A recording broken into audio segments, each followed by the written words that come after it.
आप सुन रहे हैं जगत गुरु तत्वदर्शी संत रामपाल जी महाराज द्वारा लिखित पुस्तक मुसलमान नहीं समझे ज्ञान कुरान का पेज नंबर 213। रोजा बंद निवाज दई रे बिस्मल की नहीं बात कही रे। 27।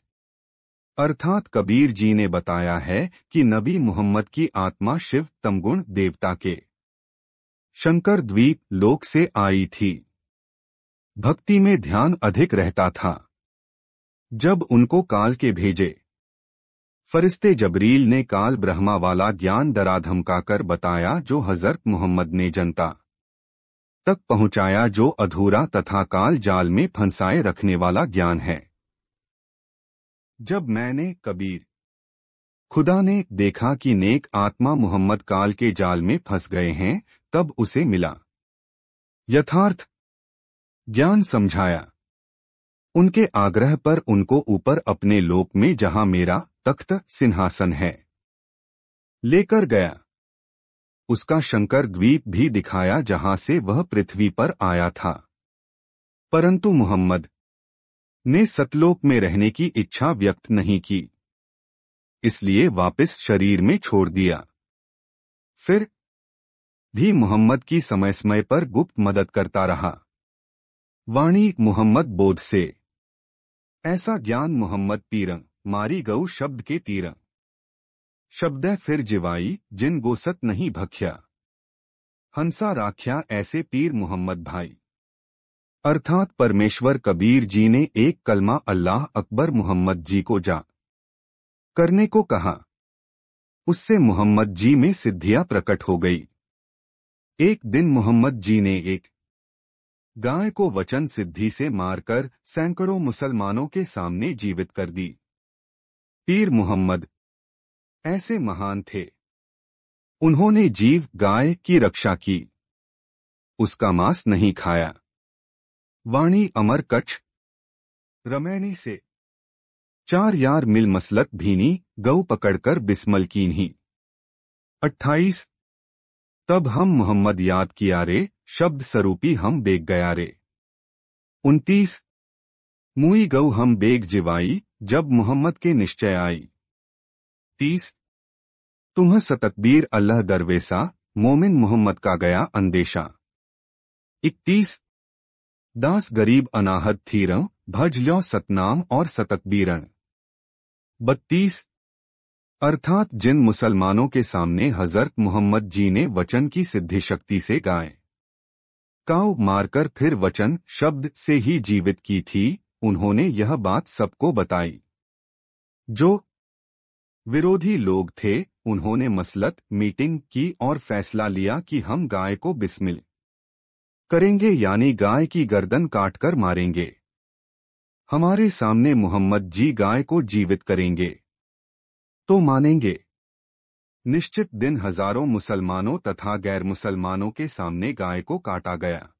मोहम्मद जी ने गाय को जीवित करने के लिए सब मंत्र जंत्र कर लिए, गाय जीवित नहीं हुई। तब मोहम्मद जी ने अल्लाह कबीर को अल्लाह अकबर कहकर ऊंची आवाज में कई बार पुकारा। अल्लाह अकबर बोलते बोलते धरती के ऊपर हर बार मथा लगाकर और फिर आकाश की ओर मुख करके दोनों हाथ फैलाकर अल्लाह अकबर पुकारने लगा, जो वर्तमान में सजदा कहा जाने लगा। तब कबीर खुदा वहां पर पहुंचा जो केवल हजरत मोहम्मद जी। आप सुन रहे हैं जगत गुरु तत्वदर्शी संत रामपाल जी महाराज द्वारा लिखित पुस्तक मुसलमान नहीं समझे ज्ञान कुरान का पेज नंबर 214 को दिखाई दे रहा था।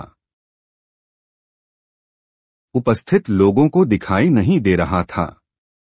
हजरत मोहम्मद ने अल्लाह कबीर को सजदा किया और अपनी इज्जत रखने के लिए अर्ज की। तब कबीर परमेश्वर जी कादर अल्लाह कबीर जी ने तुरंत गाय जीवित कर दी। तब मोहम्मद जी की शंका अंदेशा समाप्त हुई और कहा कि हे सत कबीर अमर कबीर, आप वास्तव में अल्लाह के दरवेश संत यानी नबी हो। हजरत मोहम्मद जी अभी भी अल्लाह कबीर जी को खुदा नहीं मान रहे थे, खुदा का संत शक्तियुक्त मान रहे थे, जिस कारण से परमेश्वर कबीर जी गाय को जीवित करके अंतर्ध्यान हो गए। उसके पश्चात खुदा कबीर जी हजरत मोहम्मद की अरुचि देखकर उसे उस वेश में नहीं मिले। इतनी शक्ति देखकर भी काल व कर्म के प्रभाव से सतलोक में जाने की बात नहीं मानी। सत्य साधना उनको नहीं मिली। जो काल ब्रह्मा पर्दे के पीछे से बोलने वाले प्रभु की बताई साधना, रोजा रखना, नमाज करना, अजान बंग लगाना से जन्नत भमनमत में जाने की नहीं है।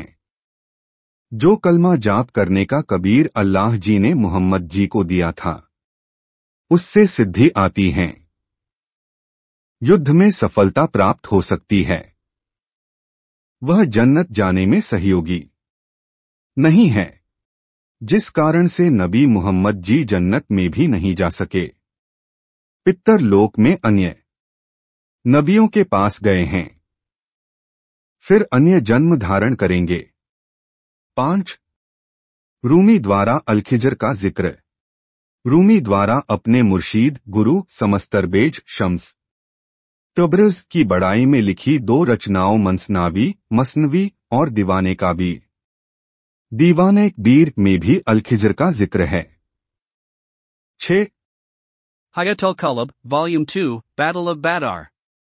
अमीरुल मोमिनीन के हवाले से आइबीन बब्वेह बताते हैं, अली बयान करता है कि बदर की 6 अमीरुल मोमिनीन के हवाले से आइबीन बब्वेह बताते हैं, अली बयान करता है कि बदर की लड़ाई से पहले एक रात अलखिजर मुझे सपने में दिखाई दिए।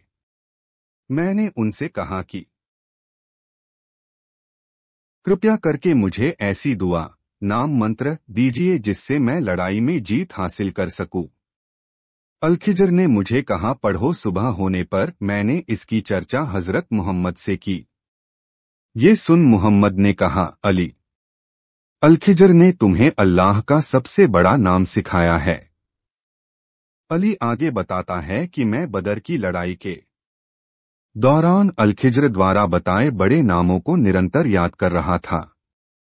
इस्लाम की अनसुलझी पहेली यदि पुनर्जन्म न माना जाए तो निम्न प्रश्नों के उत्तर इस्लामिक प्रवक्ताओं के पास नहीं हैं, जैसे कोई निर्धन है, कोई धनवान है, कोई औलाद वाला है, कोई निःसंतान है, कोई रयत है, कोई महाराजा सुल्तान है, कोई अंधा है, कोई लंगड़ा है, कोई सर्वांगवान है। यह विचार करना अनिवार्य है कि उपरोक्त अंतर किस कारण से हैं। यदि पुनर्जन्म नहीं माने तो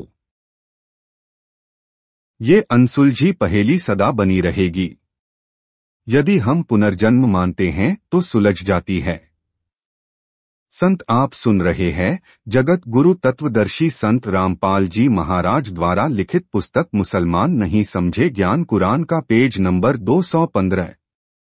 गरीबदास जी ने कहा है कि पिछले जब तब से होत हैं पूर्ण हंस मुराद, अर्थात हे भक्त आत्मा, पूर्व जन्म में किए जप व तप से मन्नत मुराद पूर्ण होती है। पहले वाले जन्मों में जिसने जैसा जप तथा तप किया है या पाप पुण्य किया है, उसी के आधार से कोई राजा बना है, कोई बड़ा राज अधिकारी बना है, कोई बड़ा सेठ धनवान बना है, कोई निर्धन है, कोई अंधा है, कोई लंगड़ा है, कोई रोगी है, कोई स्वस्थ है, कोई नौकर है, कोई नौकरानी लौंडी है, कोई रानी, कोई महारानी है, कोई पूर्ण आयु जीवित रहता है, कोई अल्प आयु में मर जाता है, कोई पशु है, कोई पक्षी है, कोई गंदी नाली के कीड़े हैं। यह सब पूर्व जन्मों में किए कर्मों के आधार से ही होता है। पुनर्जन्म होता है, पढ़ें ढेर सारे प्रमाण। 7 सुल्तान इब्राहिम इब्न अधम। सुल्तान इब्राहिम इब्न अधम बल्खी को भी अलखिजर के दर्शन हुआ करते थे और उनसे इन पाकर इब्राहिम ने राजगद्दी त्याग दी और बाकी का जीवन अल्लाह की इबादत में गुजार दिया। रूमी ने अपने मुर्शीद समस्तरबेज से मिलने के बाद लिखी पुस्तक मसनवी में इब्राहिम के जीवन का वर्णन किया है। सुल्तान इब्राहिम इब्न अधम को अल कबीर मिले थे।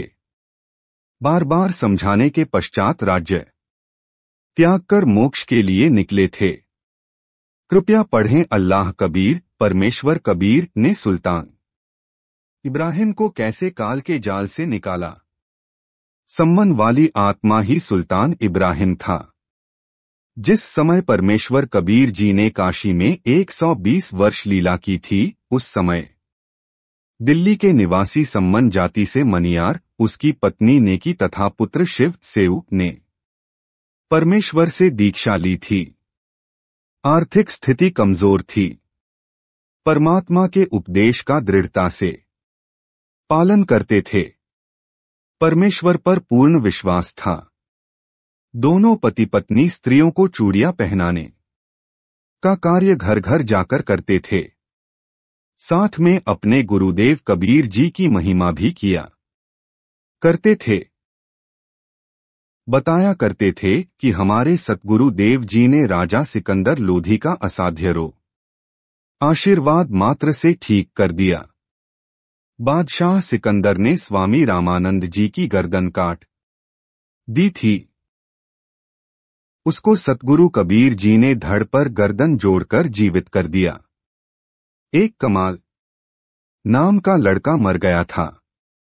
उसके कबीले वालों ने अंतिम संस्कार रूप में दरिया में प्रवाह कर दिया था।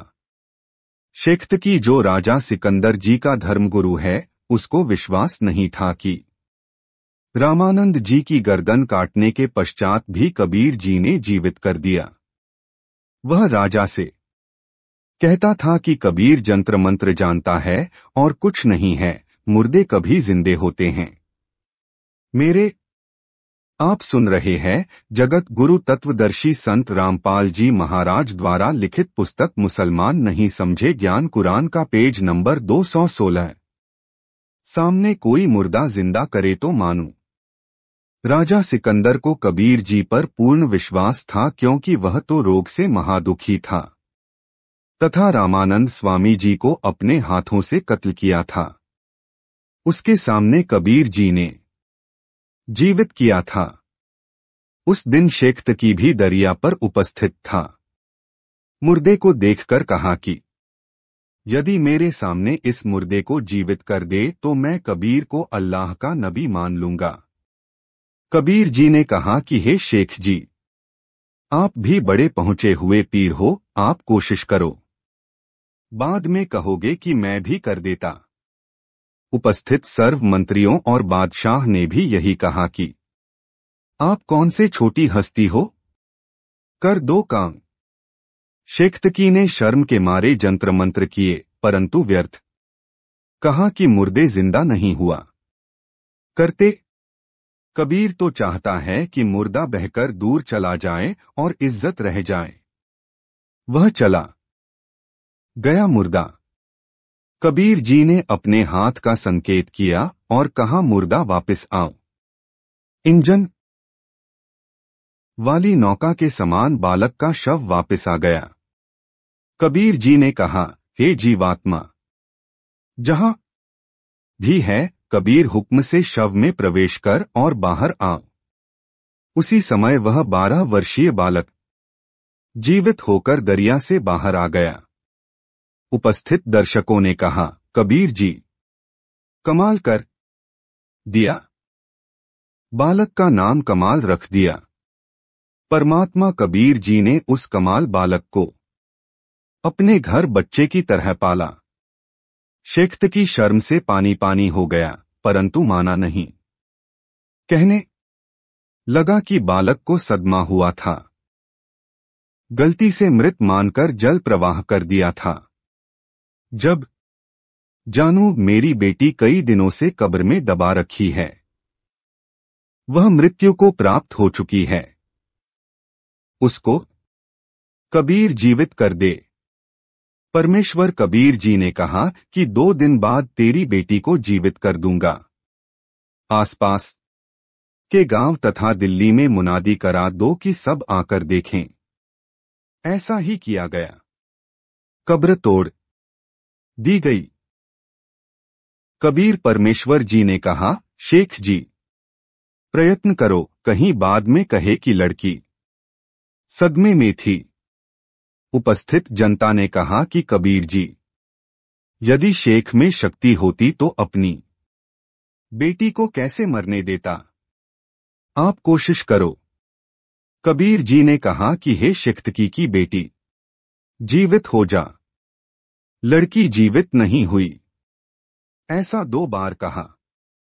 लड़की जीवित नहीं हुई। शिख्तकी को अपनी बेटी के जीवित न होने का दुख नहीं, कबीर जी की हार की खुशी मनाने लगा और ताली बजाते हुए नाचने लगा। कबीर जी ने कहा, हे जीवात्मा, जहां भी हो कबीर, हुक्म से अपने शरीर में प्रवेश कर और कब्र से बाहर आओ।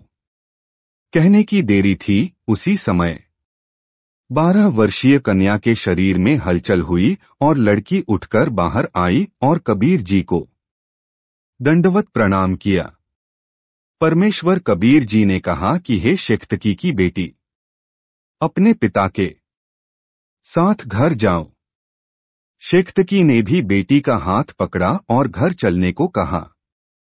कन्या का नाम कमाली रखा क्योंकि उपस्थित जनता ने कहा, कमाल है, कमाल है, इसलिए कमाली नाम रखा।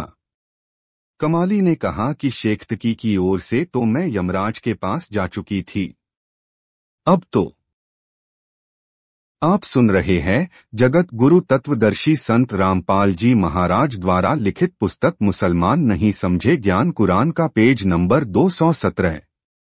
मैं अल्लाह अकबर की बेटी हूं। यह कबीर स्वयं अल्लाह है। इस प्रकार लड़की ने कबीर परमेश्वर जी के आशीर्वाद से 1.5 घंटे तक प्रवचन किए। अपने पूर्व के जन्मों की जानकारी दी कि एक बार मैं राबिया थी। उस समय 12 वर्ष की आयु में कबीर जी मिले थे। मैंने 4 वर्ष इनकी बताई साधना की थी। फिर अपने मुसलमान धर्म वाली साधना करने लगी थी जो व्यर्थ थी। फिर मैं बांसुरी लड़की बनी। मक्के में अपना शरीर भी काटकर अर्पित कर दिया था। अगले जन्म में मैंने वैश्या का जीवन जिया। उन 4 वर्ष की सत्य भक्ति से मुझे 2.5 जन्म मनुष्य के मिले थे। अब मेरा कोई मानव जीवन शेष नहीं था। पशु की योनि में जाना था। उसी समय परमेश्वर कबीर जी धर्मराज के पास गए और मुझे छुड़ाकर लाए और शरीर में प्रवेश कर दिया। इनकी कृपा से मुझे मानव जीवन मिला है। अब मैं अपने वास्तविक पिता अल्लाह कबीर जी के साथ रहूंगी। कबीर जी ने कमाली को बेटी की तरह पाला और अपने घर पर रखा। उपस्थित लाखों की संख्या में दर्शकों ने परमेश्वर कबीर जी से दीक्षा ली। सबको प्रथम 5 मंत्र का उपदेश दिया। इस प्रकार कबीर जी के उस समय 64 लाख शिष्य हो गए थे। वे चमत्कार देखकर ही शरण में आए थे। दिल्ली नगर की स्त्रियां नेकी तथा सम्मान से ये अनोखी बातें सुनकर बाद में चर्चा करती थी कि क्या ये बातें संभव हो सकती हैं। कुछ तो कहती थी कि हमारे घर वाला भी उस समय वहीं उपस्थित था जब शेख की लड़की कब्र से निकालकर जीवित की गई थी, परंतु मेरा पति इस बात से नाराज हुआ कि कबीर क्यों ले गया लड़की को जिसकी बेटी थी, उसको सौंप देनी थी। भावार्थ है कि कुल मिलाकर वे स्त्रियां अंदर से मजाक रूप में मानती थी, परंतु उनके सम्मुख चुप रह जाती थी। नेकी से उस सम्मन के बलिदान की कथा। एक समय साहेब कबीर अपने भक्त सम्मन के यहाँ अचानक 2 सेवकों कमाल व शेख फरीद के साथ पहुंच जाते हैं। सम्मन के घर कुल 3 प्राणी थे। सम्मन सम्मन की पत्नी, नेकी और सम्मन का पुत्र सेऊ शिव। भक्त सम्मन इतना गरीब था कि कई बार अन्न भी घर पर नहीं होता था। सारा परिवार भूखा सो जाता था। आज वही दिन था। भक्त सम्मन ने अपने गुरुदेव कबीर साहेब से पूछा कि साहेब खाने का विचार बताएं, खाना कब खाओगे?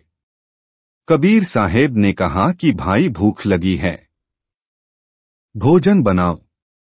सम्मन अंदर घर में जाकर अपनी पत्नी नेकी से बोला कि अपने घर अपने गुरुदेव भगवान आए हैं, जल्दी से भोजन तैयार करो।